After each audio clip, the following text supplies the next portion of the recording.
Welcome વિદ્યાર્થી મિત્રો, આગળના લેક્ચરમાં આપણે સાર્થાંકના નિયમો અને સાર્થાંકો કેવી રીતે નક્કી થાય એ આપણે સંપૂર્ણ વાત કરી. હવે આ ચેપ્ટરનો લાસ્ટ ટોપિક છે પરિમાણ અને પારિમાણિક સૂત્ર. તો બધા ટાઇટલ લખશું, પરિમાણ અને પારિમાણિક સૂત્ર. તો પારિમાણિક સૂત્ર શું છે તો એના વિશે આપણે થોડીક ચર્ચા કરીએ કે કોઈ પણ ભૌતિક રાશિ, લંબાઈ, દળ, સમય, વેગ, પ્રવેગ, કાર્ય, આ બધી શું છે? ભૌતિક રાશિઓ. તો કોઈ પણ ભૌતિક રાશિને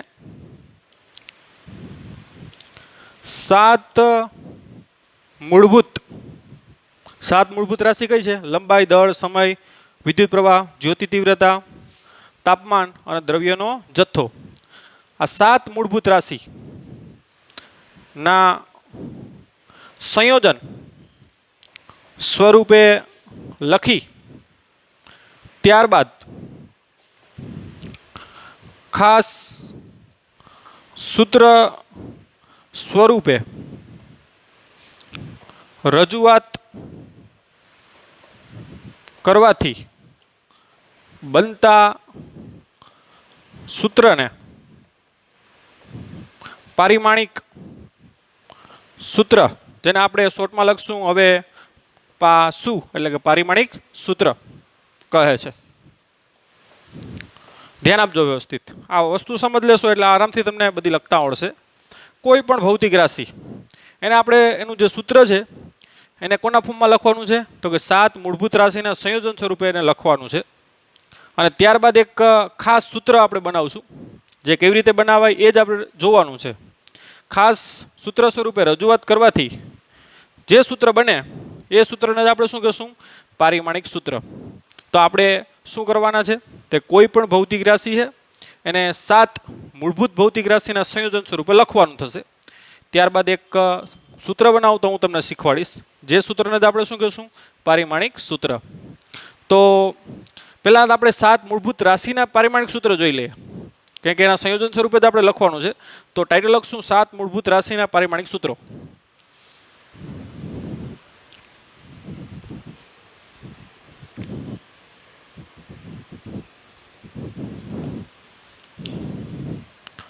સાત મૂળભૂત રાશિના પારિમાણિક સૂત્ર. ઓકે, પહેલાં તો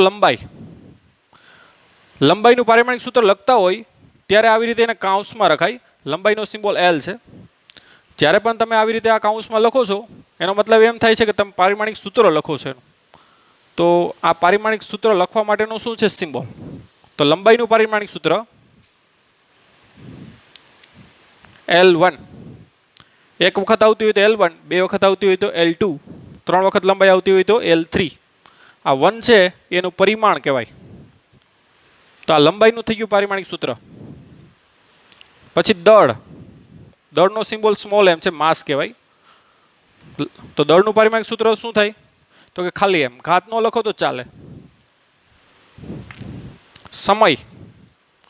સમયને શું કહીએ આપણે? Small t. જ્યારે પારિમાણિક સૂત્ર લખતા હોય ત્યારે કાઉન્સમાં મૂકવાનું થાય. અને સમય માટે ધ્યાન આપજો, આપણે કેપિટલ T લખશું. લંબાઈ માટે કેપિટલ L, દળ માટે કેપિટલ M, સમય માટે કેપિટલ T. ત્યારબાદ વિદ્યુત પ્રવાહ I, એનો એમ્પિયર એકમ છે, એના ઉપરથી આપણે વિદ્યુત પ્રવાહનું પારિમાણિક સૂત્ર શું થાય? ખાલી A. તમને એમ કહે કે વિદ્યુત પ્રવાહનું પારિમાણિક સૂત્ર શું? તો કે A. બરાબર, આ કાઉન્સમાં એને લખવાનું થતું હોય. ત્યારબાદ તાપમાનને આપણે ટેમ્પરેચર કહીએ. બરાબર, એટલે આ ભૌતિક રાશિનો સિમ્બોલ છે, ધ્યાન આપજો. આ પારિમાણિક સૂત્ર નથી. પારિમાણિક સૂત્ર શું થાય તાપમાનનું? તો કે એનો એકમ કેલ્વિન છે, એના ઉપરથી એનો સિમ્બોલ K લીધો છે, કેપિટલ. તો આ તાપમાનનું પારિમાણિક સૂત્ર થયું કેપિટલ K. ઓકે, આ 1, 2, 3, 4, 5, 6. જ્યોતિ તીવ્રતા,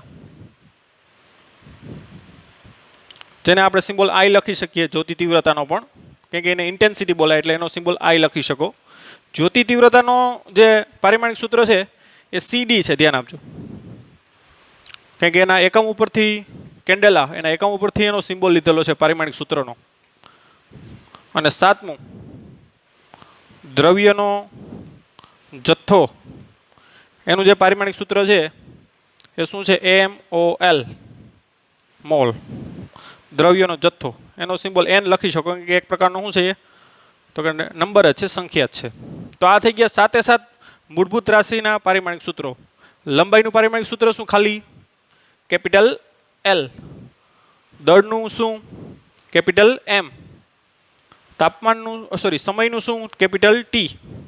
હવે કોઈ પણ સૂત્રમાં સમય 3 વખત આવતો હોય તો ઉપર 3 મૂકશું. 2 વખત આવતો હોય તો શું મુકાય? 2. ખાલી સમયનું પારિમાણિક સૂત્ર શું થાય? મોટા કૌંસમાં કેપિટલ T. એવી રીતે વિદ્યુત પ્રવાહનું તો કે એના એકમ ઉપરથી કેપિટલ A. તાપમાનનું કેપિટલ K. દ્રવ્યોના જથ્થાનું CD અને જ્યોતિ તીવ્રતાનું CD અને દ્રવ્યના જથ્થાનું MOL. તો આવી રીતે મૂળભૂત ભૌતિક રાશિના પારિમાણિક સૂત્રો આપણે લખ્યા. હવે આપણે અલગ અલગ ભૌતિક રાશિના પારિમાણિક સૂત્રો લખશું એટલે વ્યવસ્થિત રીતે તમને ખ્યાલ આવશે કે કઈ રીતે પારિમાણિક સૂત્ર લખાય. આ એક સિમ્બોલ તમે ખાસ ધ્યાન રાખજો 7 મૂળભૂત રાશિના, કે આના સંયોજન સ્વરૂપે જ આપણે પારિમાણિક સૂત્ર લખવાના થાય. ઓકે, પારિમાણિક સૂત્ર લખશું એટલે ખ્યાલ આવશે.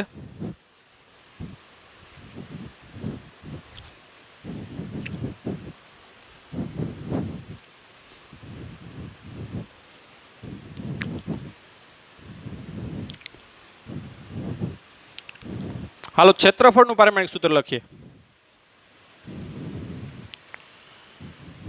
પારિમાણિક સૂત્ર કોઈ પણ ક્ષેત્રફળ લઈ શકો. એ ગોળાની વક્ર સપાટી હોય, નળાકારનું ક્ષેત્રફળ હોય, વર્તુળનું ક્ષેત્રફળ, કોઈ પણ ક્ષેત્રફળ, ચોરસનું, લંબચોરસનું, કેમ કે બધા ક્ષેત્રફળના પારિમાણિક સૂત્રો સેમ થાય. કોઈ પણ તમને ક્ષેત્રફળનું સૂત્ર આવડે એ લખી નાખો. દાખલા કે લંબચોરસનું ક્ષેત્રફળ શું થાય? તો કે લંબાઈ ગુણ્યા શું થાય? પહોળાઈ. લંબચોરસનું ક્ષેત્રફળ શું થાય? લંબાઈ ગુણ્યા પહોળાઈ. હવે જ્યારે પારિમાણિક સૂત્ર લખો ત્યારે આ ક્ષેત્રફળને આપણે મોટા કૌંસમાં રાખશું. એનો મતલબ કે ક્ષેત્રફળનું તમે પારિમાણિક સૂત્ર લખી રહ્યા છો અથવા લખવા જઈ રહ્યા છો. હવે લંબાઈ કેટલી વખત છે? 1 વખત અહીંયા એટલે L1. પહોળાઈ એટલે ગુણ્યા 1 વખત એટલે L1. એટલે 2 વખત થાય એટલે શું થાય? ગુણાકારમાં ઘાતનો શું થાય? સરવાળો. એટલે લંબાઈનો શું આવે? વર્ગ. આ ડાયરેક્ટ લખો તોય ચાલે, પણ આ તો શરૂઆત છે એટલે તમને વ્યવસ્થિત ખબર પડે. તો આ ક્ષેત્રફળનું પારિમાણિક સૂત્ર શું થાય? L2. ધ્યાન આપજો. હવે ખાસ કરીને આપણે MLTના ફોર્મમાં લખતા હોય, કેમ કે ક્ષેત્રફળનું પારિમાણિક સૂત્ર આમ પણ લખી શકાય M0 L2 T0. કેમ કે MLT છે એ આપણે નોર્મલ લખતા હોય. જો દળ આવતું હોય કે ના આવતું હોય, સમય આવતો હોય તો ના આવતો હોય, જો નથી આવતું દળ, આમાં ક્ષેત્રફળમાં દળ આવે છે તો કે નહીં, તો પણ આપણે AMLT તો લખશું જ.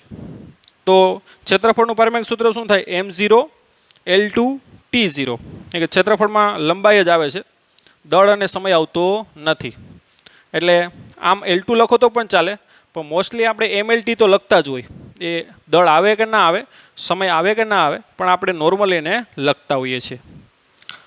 હવે કદનું પારિમાણિક સૂત્ર લખીએ. ચાલો,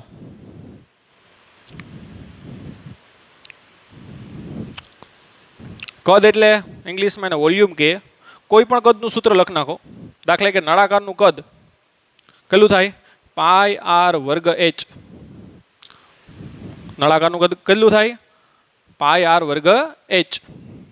અથવા તો લંબાઈ કયો તો πr²l. કોઈ પણ કદનું સૂત્ર આવડતું હોય. દાખલા કે તમને એમ થાય કે મારે સમઘન અથવા લંબઘનનું કદ, લંબઘનનું કેટલું થાય? LBH. લંબાઈ ગુણ્યા પહોળાઈ ગુણ્યા ઊંચાઈ. કોઈ પણ કદનું સૂત્ર તમને આવડતું હોય એ લખી શકો. એટલે કે બધા કદના પારિમાણિક સૂત્ર કેવા થાય? સેમ થાય. ચાલો, હવે કદનું પારિમાણિક સૂત્ર લખીએ આપણે. તો કદનું પારિમાણિક સૂત્ર લખવું હોય તો એના મોટા કૌંસમાં રાખો. ચાલો, ત્રિજ્યા એટલે લંબાઈ છે, એનો વર્ગ છે એટલે શું આવશે તો કે L2. તો અહીં દળ કંઈ નથી, ધ્યાન આપજો. પહેલાં તો એક કામ કરવાનું, આમાં દળ આવે છે તો કે નહીં, તો કે M0. હવે લંબાઈ કેટલી વખત તો કે અહીં વર્ગ છે અને આ એક વખત છે એટલે શું આવશે 3 વખત છે એટલે શું આવશે L3 અને સમય નથી એટલે શું આવશે T0. તો આ કદનું પારિમાણિક સૂત્ર થઈ ગયું M0 L3 T0. આમાં દળનું પરિમાણ 0 છે. આ પરિમાણની વાત આવે ને તો દળનું પરિમાણ કેટલું છે, પરિમાણ ખાલી ખ્યાલ આવે, દળનું પરિમાણ કેટલું છે 0. ઘાત હોય એનું પરિમાણ કહેવાય ને. લંબાઈનું પરિમાણ કેટલું છે 3 અને સમયનું પરિમાણ કેટલું છે 0. કેમાં તો કે કદમાં. ઓકે, તો જે પણ ઘાત છે ને એને શું કહેવાય પરિમાણ બોલાય અને આ જે સૂત્ર બન્યું છે એને શું કહેશું આપણે પારિમાણિક સૂત્ર. ઓકે, હજી પણ આપણે પારિમાણિક સૂત્ર લખીએ એટલે તમને વધારે ને વધારે ખ્યાલ આવે. ઓકે, આ લખી લ્યો.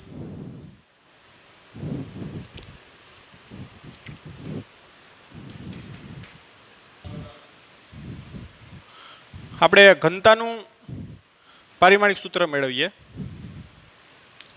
ઓકે, તમને ખબર છે ઘનતા બરાબર શું થાય દળના છેદમાં કદ. ઘનતાનો સિમ્બોલ શું છે આપણે રો બરાબર દળના છેદમાં કદ. ઓકે, તો દળ એક મૂળભૂત રાશિ છે. કદ એટલે શું થાય તો કે લંબાઈનો ઘન. કદ એટલે શું થાય લંબાઈ ગુણ્યા પહોળાઈ ગુણ્યા ઊંચાઈ, કોઈ પણ લઈ લ્યો, શું થાય L ઘન. તો આપણે એના મૂળભૂત રાશિના સંયોજન સ્વરૂપે લખી નાખ્યું. હવે એનું સૂત્ર લખીએ. આ ન લખો તોય ચાલે, કે કદનું સૂત્ર તો હવે આપણે ખબર હોય. તો ઘનતાનું પારિમાણિક સૂત્ર લખવું હોય તો એને આપણે કેમાં રાખીએ મોટા કૌંસમાં. હવે દળ કેટલી વખત ઉપર આવે એક વખત છે માટે M1 કરી દઈએ. કદ એટલે શું થાય કદનું પારિમાણિક સૂત્ર L3 માટે હવે લખો તો કેટલું થાય MLT લખવાનું થાય આપણે. તો M1 આ L3 ઉપર આવશે તો શું થાય -3, એક આ નીચે છે ઉપર આવશે તો શું થાય એની -3 અને સમય નથી એટલે સમયનું શું આવશે 0. તો આ કોનું પારિમાણિક સૂત્ર આવી ગયું ઘનતાનું M1 L -3 T0. તમને કહે કે દળનું પરિમાણ કેટલું તો કે 1, લંબાઈનું પરિમાણ તો કે -3 અને સમયનું કેટલું 0. તો આવી રીતે ઘનતાનું પારિમાણિક સૂત્ર લખી શકો.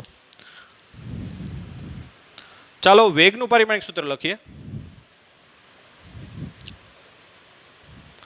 ધોરણ નંબર 9 માં તમે ભણી ગયા કે વેગ બરાબર શું થાય સ્થાનાંતર છેદમાં શું થાય એના માટે લાગતો સમયગાળો.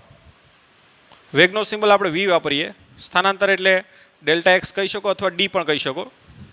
ના છેદમાં શું થાય T. ઓકે, તો આ મૂળભૂત રાશિ જ છે. સ્થાનાંતર એટલે લંબાઈ મૂળભૂત જ છે. સમય પણ કેવી છે મૂળભૂત એટલે તૈયાર જ છે. ડાયરેક્ટ વેગનું આપણે સૂત્ર લખી શકીએ પારિમાણિક કે ભાઈ વેગનું પારિમાણિક સૂત્ર V.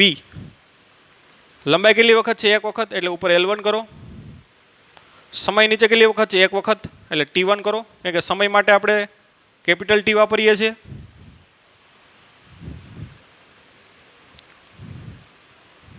તો શું થાય હવે દળ નથી આવતું એટલે શું લખવાનું M0 L1 અને T ની 1 ઘાત છે ઉપર આવશે તો શું થઈ જાય -1 એટલે T ની કેટલી થાય -1. તો વેગનું પારિમાણિક સૂત્ર શું થાય તો કે M0 L1 T -1 આવી રીતે ને આપણે બોલશું. હવે પ્રવેગનું પારિમાણિક સૂત્ર મેળવીએ. ચાલો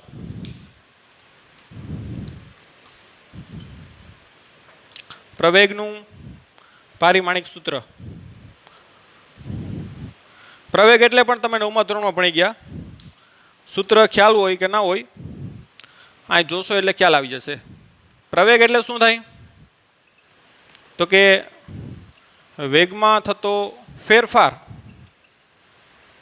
અને એના માટે લાગતો સમયગાળો. તો પ્રવેગ એટલે A ડેલ્ટા V ના છેદમાં શું થાય એના માટે લાગતો સમયગાળો. જેને આપણે વીના છેદમાં ટી એમ પણ લખો તો ચાલે સમજવા માટે અહીંયા, કારણ કે પારિમાણિક સૂત્ર આપણે લખીએ તો ડેલ્ટા વીના છેદમાં ડેલ્ટા ટી ન લખો તો પણ ચાલે. એટલે આમ પણ લખી શકો ખાલી પારિમાણિક સૂત્ર માટે વીના છેદમાં ટી, સરળતા રહે એ એટલે, જ્યાં વી એટલે વેગનો ફેરફાર છે, ધ્યાન આપજો. ઓકે, પ્રવેગનો સિમ્બોલ એ છે કે પ્રવેગને ઇંગ્લિશમાં એક્સેલરેશન બોલાય. હવે પ્રવેગનું આપણે પારિમાણિક સૂત્ર લખવું છે, પણ વેગ એ મૂળભૂત રાશિ છે. ધ્યાન આપજો, પ્રવેગનું સૂત્ર શું થાય? વેગના છેદમાં સમય. સમય મૂળભૂત છે પણ વેગ મૂળભૂત નથી, વેગ તો સાધિત રાશિ છે. એટલે વેગને આપણે શું કરશું? મૂળભૂત રાશિમાં લખવી પડે, કારણ કે શરૂઆતનું વાંચો, કારણ કે અત્યાર સુધી કંઈ ખાસ જરૂર નહોતી પડી, કારણ કે મૂળભૂત જ આવતું હતું અત્યારે. હવે આમાં વેગ મૂળભૂત છે તો કે નહીં? વેગ સાધિત રાશિ છે તો વેગ બરાબર ખ્યાલ છે ડીના છેદમાં ટી થાય, માટે વેગને આપણે શું લખશું? ડીના છેદમાં ટી, સ્થાનાંતરના છેદમાં સમય ઇન્ટુ આ પાછો શું આવશે? સમય. એટલે હવે આ વસ્તુ કેમ આવી ગઈ? મૂળભૂતમાં આવી ગઈ, કારણ કે સ્થાનાંતર પણ એટલે લંબાઈ પણ મૂળભૂત, સમય પણ મૂળભૂત. એટલે આપણે મેં તમને પહેલાં જ સ્ટાર્ટિંગમાં કીધું હતું કે આપણે ભૌતિક રાશિનું સૂત્રને કેમાં ફેરવવાનું છે? મૂળભૂત રાશિના સંયોજન સ્વરૂપે ફેરવવાનું. ત્યારબાદ એક ખાસ રજૂઆત કરીએ, એને જ શું કહેશું? પારિમાણિક સૂત્ર. એટલે પ્રવેગ બરાબર સ્થાનાંતરના છેદમાં શું લખાય? સમયનો વર્ગ પણ લખી શકો, કેમ કે સમય ગુણ્યા સમય એટલે શું થાય? સમયનો વર્ગ. ચાલો હવે એનું પારિમાણિક સૂત્ર લખો. તો પ્રવેગનું પારિમાણિક સૂત્ર, ચાલો લંબાઈ ઉપર એક વખત આવે છે એટલે L1 કરો ઉપર, નીચે સમય બે વખત આવે છે એટલે T2 કરો ઉપર, કારણ કે સમય માટે કેપિટલ ટી વાપરીએ છીએ. દળ નથી આવતું આમાં, કેમ કે MLT તો લખવાનું જ થાય, M0 L1 અને ટીની બે ઘાત છે, ઉપર આવશે તો શું થાય? -2 એટલે ટીની -2. તો પ્રવેગનું પારિમાણિક સૂત્ર શું થાય? M0 L1 T-2. તો આ રીતે ઘનતા, વેગ, પ્રવેગના પારિમાણિક સૂત્ર મેળવી શકો. હવે આપણે બળનું પારિમાણિક સૂત્ર મેળવીએ. આ લખી લ્યો. તો ધોરણ નંબર આપણે 9માં પણ શીખી ગયા છે કે બળ બરાબર શું થાય? તો કે દળ ગુણ્યા શું થાય? પ્રવેગ. બળનો સિમ્બોલ આપણે ઇંગ્લિશમાં એને ફોર્સ કહીએ, દળને આપણે માસ કહીએ અને પ્રવેગને એક્સેલરેશન. એટલે હવે આપણે સૂત્ર આ રીતે લખશું કે બળ બરાબર F બરાબર શું થાય? MA. ઓકે, હવે એનું પારિમાણિક સૂત્ર આપણે લખવાનું છે. ઓકે, તો દળ મૂળભૂત છે પણ પ્રવેગ મૂળભૂત નથી, તો આપણે એને મૂળભૂતમાં ફેરવવાનું થશે. તો પહેલાં આપણે મૂળભૂતમાં ફેરવતા જઈએ. આ દળ, પ્રવેગ એટલે શું થાય? હમણાં જ આપણે જોઈ ગયા હતા, વેગના થતો ફેરફાર વીના છેદમાં શું થાય? ટી. હવે આમાં દળ અને સમય મૂળભૂત છે, વેગ નથી, તો વેગને ફેરવો. એટલે M અને ટીને પહેલાં લખી નાખો બહાર. વેગ એટલે શું થાય? બોલો જોઈએ. સ્થાનાંતરના છેદમાં સમય, ડીના છેદમાં ટી. તો હવે જોઉં તમે, દળ, સ્થાનાંતર, સમય કેમ આવી ગયું? બધી મૂળભૂતમાં. તો હવે આરામથી એનું સૂત્ર લખી શકશું. પહેલાં આમ લખી નાખો, MD ના છેદમાં શું થાય? ટી ગુણ્યા ટી એટલે T². હવે આપણે બળનું પારિમાણિક સૂત્ર લખીએ. તો પારિમાણિક સૂત્ર લખવું હોય તો એના મોટા કૌંસમાં રાખીએ છીએ આપણે, એટલે કે બળનું પારિમાણિક સૂત્ર લખવા જઈ રહ્યા છે. ચાલો, દળ કેટલી ઉપર કેટલી વખત છે? એક વખત છે, એટલે M1 રાખો. ચાલો, સ્થાનાંતર એટલે લંબાઈ છે, તો L1 રાખો એક વખત, અને છેદમાં સમય છે બે વખત એટલે શું આવશે? T2. તો M1 L1 ટીની ઉપર આવશે તો કેટલી થાય? -2. તો આ થઈ ગયું બળનું પારિમાણિક સૂત્ર. તો આરામથી આ રીતે પારિમાણિક સૂત્ર મેળવી શકાય. હવે કાર્યનું પારિમાણિક સૂત્ર મેળવીએ. ચાલો, નંબર ઓફ પારિમાણિક સૂત્ર લખો એટલે હવે તમને આરામથી ખ્યાલ આવે. ચાલો, કાર્યનું પારિમાણિક સૂત્ર. કાર્ય પણ એટલે પણ આપણે 9મા ધોરણમાં ભણી ગયા. કાર્ય બરાબર શું થાય? જે સૂત્ર તમને આવી ગયા છે એને જ આપણે લખાવીએ છીએ, કેમ કે હવે તો તમે ધોરણ નંબર 11 અભ્યાસ કરશો, 12માં બધા જે સૂત્રો આવશે એના પારિમાણિક સૂત્ર આરામથી લખી શકો. અત્યારે તો જે તમને ઓલરેડી 9મા ધોરણમાં સૂત્ર આવી ગયા છે એના જ આપણે પારિમાણિક સૂત્ર તમને લખાવશું. બાકી તમે જેમ જેમ ટોપિક ભણતા જશો એમ એના સૂત્ર આવતા જશે અને પારિમાણિક સૂત્ર આરામથી તમે આ પેટર્નથી લખી શકશો. તો નવા નવા પારિમાણિક સૂત્ર કોઈ અલગ અલગ સૂત્રના અત્યારથી કરવાની કોઈ જરૂર નથી. બરાબર. કાર્ય બરાબર તમને ખબર છે બળ ગુણ્યા શું થાય? સ્થાનાંતર. કાર્ય એટલે ઇંગ્લિશમાં એને વર્ક કહીએ, એટલે એનો સિમ્બોલ આપણે ડબલ્યુ વાપરીએ. બળ એટલે તો ખબર છે હવે એફ, અને સ્થાનાંતર એટલે ડી. તો ડબલ્યુ બરાબર શું થાય? F D. કાર્ય ડબલ્યુ બરાબર શું થાય? F D. એફ એટલે બળ, ડી એટલે સ્થાનાંતર. હવે બળ છે એ મૂળભૂત નથી, સ્થાનાંતર એટલે લંબાઈ મૂળભૂત છે. તો મેં તમને કીધું હતું કે એના મૂળભૂતમાં ફેરવો. બળને આપણે સૂત્ર લખવાનું થાય, મૂળભૂતમાં જવાનું. બળ એટલે શું થાય? એફ બરાબર એમ એ. એફ બરાબર શું થાય? એમ એ ઇન્ટુ શું લખવાનું થાય? ડી. હવે ધ્યાન આપજો, દળ અને સ્થાનાંતર મૂળભૂત છે એટલે એને અલગ લખ નાખો. પ્રવેગ મૂળભૂત નથી તો પ્રવેગને મૂળભૂતમાં ફેરવતા જાઓ. પ્રવેગ એટલે શું થાય? વીના છેદમાં ટી. વેગમાં થતો ફેરફાર એટલે વી ના છેદમાં ટી. હવે એમ ડી ના છેદમાં ટી આ મૂળભૂત આવી ગયું, ધ્યાન આપજો. વેગ મૂળભૂત નથી, સાદી જ છે, એટલે વેગનું પાછું સૂત્ર લખવા થાય. વેગ એટલે તો કે સ્થાનાંતરના છેદમાં સમય. તો હવે આખું કેમ આવી ગયું? મૂળભૂતમાં આવી ગયું. જો આમાં દળ, સ્થાનાંતર અને સમય. એટલે એમ ડી સ્ક્વેર ના છેદમાં શું આવશે? T square. તો જો આ કાર્યનું સૂત્ર છે એ તમને મૂળભૂત રાશિના સંયોજન સ્વરૂપે લખી નાખ્યું. હવે એની ખાસ રજૂઆત કરતા તો આપણે આવડે જ છે, જેને આપણે પારિમાણિક સૂત્ર કહીએ છીએ. તો કાર્યનું પારિમાણિક સૂત્ર હવે લખવું હોય તો ડબલ્યુ મોટા કૌંસમાં રાખવાનું થાય. દળ કેટલી વખત છે? એક વખત, એટલે M1 કરો. સ્થાનાંતર 2 વખત છે તો કેટલી વખત? લંબાઈ ગુણ્યા લંબાઈ એટલે L2 કરો. છેદમાં સમય નીચે કેટલી વખત છે? 2 વખત. સમય માટે કેપિટલ T 2 વખત. માટે કાર્યનું પારિમાણિક સૂત્ર M1 L2 અને T ઉપર આવશે તો કેટલી થાય? -2. તો કાર્યનું પારિમાણિક સૂત્ર આ રીતે આરામથી M1 L2 T -2 મેળવી શકો. આમાં દળનું પરિમાણ કેટલું છે? 1, લંબાઈનું પરિમાણ 2 અને સમયનું પરિમાણ જે ઘાત હોય ને એને પરિમાણ કહીએ. તો એનાથી પણ આપણે પરિચિત થવાનું છે. તો આવી રીતે અલગ અલગ પ્રકારના પારિમાણિક સૂત્ર લખી અને આરામથી તમે પારિમાણિક સૂત્રની પ્યોર અન્ડરસ્ટેન્ડિંગ મેળવી શકો. હવે આપણે પારિમાણિક સૂત્રના જે ઉપયોગો છે એની આપણી ચર્ચા કરીએ કે શા માટે પારિમાણિક સૂત્ર ભાઈ આપણે MLTના ફોર્મમાં લખીએ છીએ. તો એ થોડા ઉપયોગો છે એની આપણે હવે ચર્ચા કરીએ. આ લખી નાખો. તો ઉપયોગિતાની આપણે ચર્ચા કરીએ. તો પહેલો ઉપયોગ આપણે લખીએ કે ભાઈ સમાન પરિમાણ ધરાવતી ભૌતિક રાશિના સરવાળા અથવા તો શું થાય? બાદબાકી થાય છે, જે પારિમાણિક સૂત્રથી શું કરી શકાય? નક્કી કરી શકાય. સમાન પરિમાણ એટલે કે સમાન પારિમાણિક સૂત્ર જેના હોય એના શું કરી શકાય? સરવાળા અને બાદબાકી કરી શકાય. દાખલા કે લંબાઈનો સરવાળો તમે લંબાઈ સાથે કરી શકો, સમય વત્તા સમય કરી શકો, એક એના પારિમાણિક સૂત્ર સેમ થાય. આમાં પણ થોડાક અપવાદ છે પણ મોટા ભાગે આ રીતે ચાલતું હોય. દળ વત્તા શું કરી શકો? દળ વત્તા પ્રવેગ કરો તો આનો ભૌતિક વિજ્ઞાનમાં કોઈ પણ અર્થ થતો નથી, કેમ કે આ કરી જ ન શકાય. દળ વત્તા સમય ક્યારે પણ એનો સરવાળો ના કરી શકો. સમાન પરિમાણ ધરાવતા હોય એનો જ તમે શું કરી શકો? સરવાળો.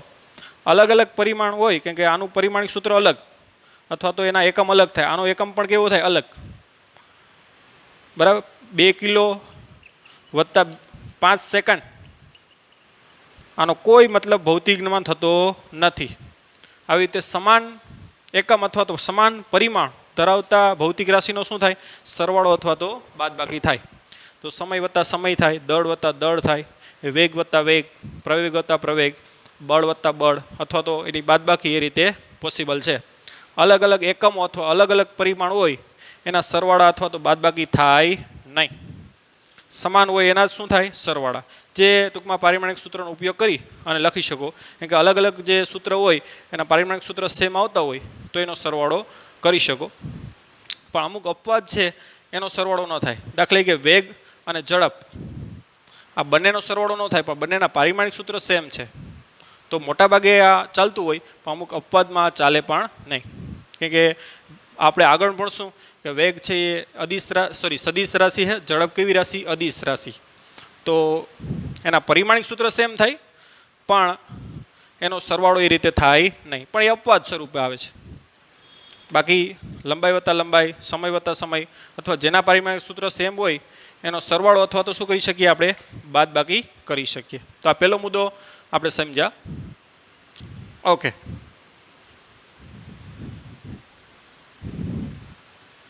બીજો, કોઈ પણ ભૌતિક રાશિનું સૂત્ર અથવા તો સમીકરણ ની શું કરી શકાય? પારિમાણિક સૂત્રથી કોઈ પણ ભૌતિક રાશિનું સૂત્ર અથવા સમીકરણની પારિમાણિક સૂત્રથી શું કરી શકાય? ચકાસણી. મીન્સ કે પારિમાણિક સૂત્રની દ્રષ્ટિએ એ સાચું છે કે ખોટું? કોની દ્રષ્ટિએ? પારિમાણિક સૂત્રની દ્રષ્ટિએ. ધ્યાન આપજો, એનો મતલબ છે જે આપણે ટોપિક ભણશું એટલે ખ્યાલ આવશે. કોઈ પણ ભૌતિક રાશિનું સૂત્ર અથવા સમીકરણ ની પારિમાણિક સૂત્રથી શું કરી શકાય? ચકાસણી કરી શકાય. ચકાસણી આપણે કેના માટે કરતા હોય? કે એ સાચું છે કે ખોટું. તો એ પારિમાણિક સૂત્રથી આપણે કરશું. આનો આખો ટોપિક જ આવશે જે આપણે જોશું એટલે ખ્યાલ આવશે. આમાં તો મેં ડાયરેક્ટ કહી દીધું, પણ આનો આખો ટોપિક છે જે આપણે નેક્સ્ટ લેક્ચરમાં જોશું. ત્યારબાદ નેક્સ્ટ, કોઈ પણ ભૌતિક રાશિનું અન્ય ભૌતિક રાશિ સાથે સંબંધ ધરાવતું સૂત્ર અથવા તો શું? સમીકરણ મેળવી શકાય. પારિમાણિક સૂત્રનો ઉપયોગ કરી કોઈ પણ ભૌતિક રાશિ, દાખલા કે બળનું સૂત્ર શું થાય? બળ F બરાબર ખબર છે ma થાય. તો આ સૂત્ર છે પારિમાણિક સૂત્રથી મેળવી શકાય. કોઈ પણ ભૌતિક રાશિ, દાખલા કે બળ, અન્ય ભૌતિક રાશિ એટલે કે દળ અને પ્રવેગ, કોઈ પણ ભૌતિક રાશિનું અન્ય ભૌતિક રાશિ, આ અન્ય રાશિ સાથે સંબંધ ધરાવતું સૂત્ર, જે આ બળનું સૂત્ર અથવા સમીકરણ પણ આવશે, એ આપણે શું કરી શકીએ? પારિમાણિક સૂત્રનો ઉપયોગ કરી અને મેળવી શકીએ. એટલે જો આપણે બળ F બરાબર ma એ સૂત્ર ખબર ના હોય તો પારિમાણિક સૂત્રનો ઉપયોગ કરી અને આ બળનું સૂત્ર આપણે મેળવી શકશું, જે આખો એક ટોપિક જ છે જે આપણે નેક્સ્ટ લેક્ચરમાં જોશું. ત્યારબાદ ભૌતિક રાશિઓ વચ્ચેનો સંખ્યાત્મક સંબંધ મેળવી શકાય. જે પણ આપણે ટોપિક આવશે ત્યારે એની ચર્ચા કરશું એટલે ખ્યાલ આવશે.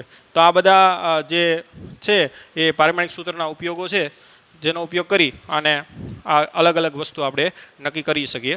તો આટલા જ માટે આપણે પારિમાણિક સૂત્ર અને શું કર્યું છે? વ્યાખ્યાયિત કર્યું છે. તો આ લેક્ચરમાં આપણે અહીંયા સુધી રાખીએ. Thank you, bye bye, take care, have a nice day, C you next lecture.